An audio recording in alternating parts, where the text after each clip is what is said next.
আরেকটা কোশ্চেন করা হয়েছে যে স্পেলিং মিস্টেক বা ওয়ার্ড স্কিপ করলে কি ডিসকোয়ালিফাই করে দেওয়া হবে পরীক্ষা থেকে। তো স্পেলিং মিস্টেক করলে তো ডিসকোয়ালিফাই করা হয় না, কারণ স্পেলিং মিস্টেকটা তো এরারের মধ্যে পড়ে, যেটা ভুল হতেই পারে, এবং আশা করি কম বেশি সবারই ভুল হয়, স্পেলিং মিস্টেক তো হবেই। আর ওয়ার্ড স্কিপ করলে পরেও মনে হয় না ডিসকোয়ালিফাই হয়। দেখো, অ্যাকচুয়ালি পিএসসি এই পরীক্ষাটাকে মানে এর যে মানে কী করে ইভ্যালুয়েট করে সেটা একমাত্র পিএসসিই জানে।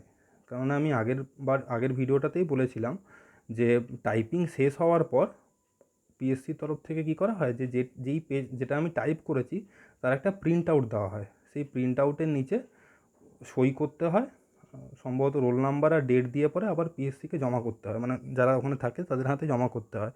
এবার এখানে প্রবলেমটা যেটা হচ্ছে, মানে যেটা আমার মনে হয় যে সেই প্রিন্ট আউটগুলোকে ম্যানুয়ালি চেক করা হয়, সেগুলো কোনো মেশিনের থ্রু দিয়ে মনে হয় না চেক করা হয়।